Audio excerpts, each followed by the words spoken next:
ये उस दिन का फोटो है, ये आज का फोटो है। बिल्कुल एक कॉलेज से निकला हुआ एक सामान्य धपक्का गांव का लड़का कुछ सपने लेके सीकर में आता है। ये वो श्रवण है जिसके पास जज्बात थे, फीलिंग्स थी। एक डायलॉग बनाया सीएलसी का सपना, हर गांव से डॉक्टर बने, इंजीनियर बने अपना। हमने सपने बनाए और लोगों ने हमारे मजाक बनाए, बट सपने ताकतवर थे। जुनून पागलपन की हद तक था। नाथ जी का, गुरुदेव का आशीर्वाद था कि वो सपने पूरे होते गए और लोग साथ होते गए। कोई कल्पना नहीं कर सकता था 31 जनवरी 1996 को इस तरह से एक बहुत ही इनोसेंट सा बच्चा एक चुनौती लेता है कि हाँ, मैं मेरे सीकर को भी कोटा की तर्ज पे लेके आऊंगा। मुझे हमारे सीकर के माननीय सांसद महोदय सुमेधानंद जी सरस्वती साहब, जो आध्यात्मिक गुरु की तरह को मानते हैं, मेरा पूरा परिवार, उनकी एक बात हमेशा रहती है कि आदमी के 3 काल होते हैं, उपहास काल, विरोध काल और नमन काल। ये वो दौर था जब हम केवल उपहास के पात्र थे। आज इस पिपराइल रोड पे हॉस्टल एक बिजनेस बन गया। 96 में लोग मकान किराए देने पे अपने आप की इंसल्ट मानते थे। मैं उन दिनों भूल नहीं सकता। किराए पे मकान क्या देंगे यार, इतने गरीब नहीं है कि किराए पे मकान दें। वहां आज एक पूरी इंडस्ट्री खड़ी हो गई। वो उपहास काल था। लेकिन 27 साल में सब कुछ बदला होगा। कुछ ना बदला तो वो मेरे गुरु के प्रति मेरी आस्था नहीं बदली, मेरे सीएलसी के बच्चों के प्रति मेरा लगाव नहीं बदला, सीएलसी के प्रति मेरा पागलपन नहीं बदला, और सुबह 7 बजे से लेकर रात को 8-9 बजे तक काम करने का तरीका नहीं बदला।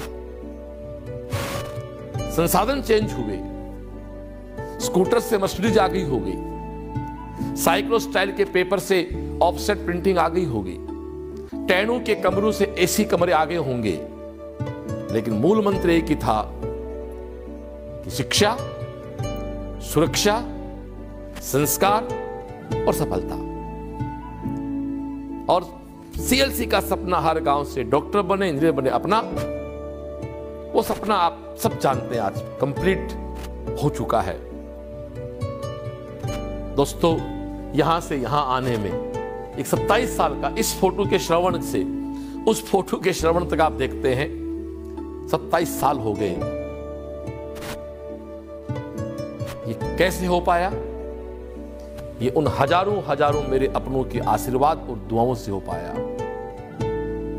ये उन गार्जियंस की दुआओं से हो पाया जो आज झोपड़ियों की जगह महलों में बैठे हैं। पिपराइल रोड के मेरे उन साथियों से हो पाया जो कभी 2 रूम के घरों में रहते थे, आज वहां एक बड़े आलीशान हॉस्टल्स में चला के और वो अपने फाइनेंशियल कंडीशन को बहुत मजबूत कर रहे हैं। ये उन लोगों का हो पाया जो 27 साल में मेरे साथ काम करके इंस्टीट्यूट चलाना सीखे होंगे, पढ़ाना सीखे होंगे, और आज वो अपना खुद का एक जीवन यापन कर रहे हैं सीएलसी से ट्रेनिंग पूरी करके। निश्चित बात है 27 साल का एक लंबा दौर होता है। बहुत से साथी जुड़ते गए, कुछ अलग होते गए, फिर जुड़ते गए, अलग होते गए। ये पार्ट ऑफ बिजनेस कह सकता हूं मैं। पर रिजल्ट हमेशा संस्था के प्रोग्रेसिव रहे, उत्तरोत्तर बढ़ते गए। कप्तान नहीं बदला, टीम कई बार थोड़ी बहुत आगे पीछे बदलती रहती, जरूरी भी है। 2004 में भी आप टॉप रैंक दे रहे हैं, आप 2010 में आरपीएमटी की 4 टॉप रैंक दे रहे हैं। 2013 में सुल बिश्नोई का 33वां रैंक था नीट में, जो आज तक सीकर में किसी का नहीं आया। 17 में एक रिजल्ट था बड़ा बड़े वाला। 18, 19, 20 कोरोना में तो जो सीएलसी ने काम किया, जो कोरोना में जहां लोग बहुत निराश थे, वहां डेली शाम को एक लाइव सीरीज स्टार्ट करके मेरा प्रयास रहा कि मेरे अपने मजबूत रहें, उसमें सफल भी रहा। मैं जब आज कहीं भी जाता हूं तो बहुत से मेरे को सामान्य ग्रामीण से लेके पढ़े लिखे व्यक्ति से मिलकर कहते हैं, श्रवण सर वो दौर था जब हम आपके लाइव के सारे कॉन्फिडेंस में थे, उसमें मेरे गांव के अनपढ़ कुछ हमारी बहनें भी होती हैं कि भाई जी मैं तो भी टाइम थाला सुन राजी रिया के यार वो भी तो आदमी जीव है आपा भी जी से, मतलब वो एक दौर था। आप याद लो कोरोना वाला। कल मैं देशलोक जी करणी माता के दरबार में था तो एक नागौर का एक बहुत स्मार्ट सा यूथ सीए मुझसे मिलने आता है, प्रणाम करता। मैंने कहा भाई मैं तो कॉमर्स पढ़ाई नहीं कभी, आप मेरे को प्रणाम किस लिए कर रहे हो? बोले सर मैं कभी कॉमर्स तो आपके पास नहीं पढ़ी, लेकिन मैंने जिंदगी आपसे सीखी है। ये चीज़ मुझे अहंकार नहीं देती है, ये चीज़ है जो मुझे सीएलसी के प्रति और प्यार पैदा करती है। और आपके उस हर प्रश्न का जवाब है कि मैं 27 साल से उसी तरोताज़गी से काम कर रहा हूँ कि ऐसे रोज किसी शादी में, फंक्शन में, मंदिर में, चौराहे पे जयपुर जाऊं तो उससे रेड बत्ती जब बंद होती है तो कोई ना कोई जय सीएलसी कहने वाला, अरे वो कहाँ हो। और ये हौसला दोस्तों तब और बुलंद हो जाता है जब रात में वीडियो कॉल आता है, श्रवण सर मैं एसीपी बोल रहा हूं, बांद्रा में एसीपी लगा हुआ हूं, असिस्टेंट कमिश्नर ऑफ पुलिस, मैं वीडियो कॉल करना चाहता हूं, आपको करें। वीडियो कॉल करके दिखाता है कि देखो सर मेरी ड्राइंग रूम में मेरे पेरेंट्स के साथ मैंने आपका फोटो लगा रखा है। दोस्तों धन्य हो जाता हूं मैं।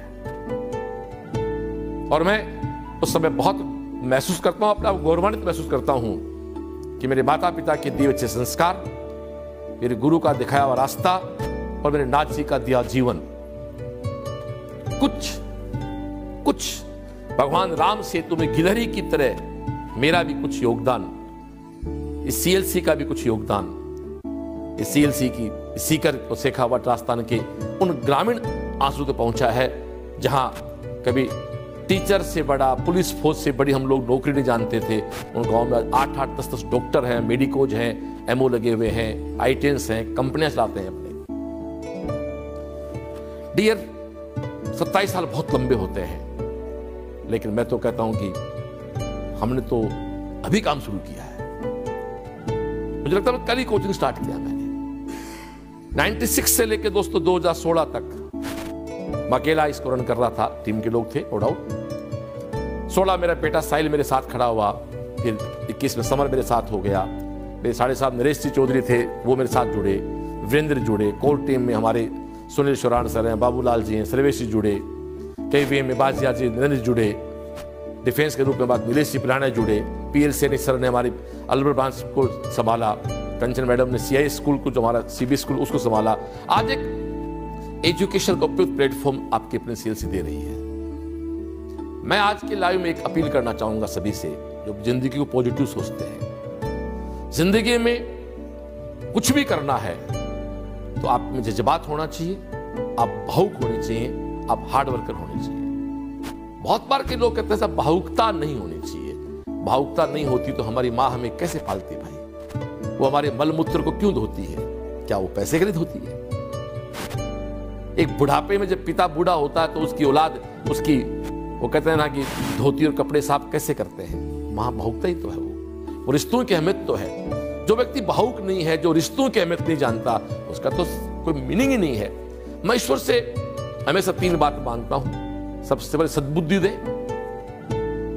फिर आरोग्य दे, फिर पैसा दे।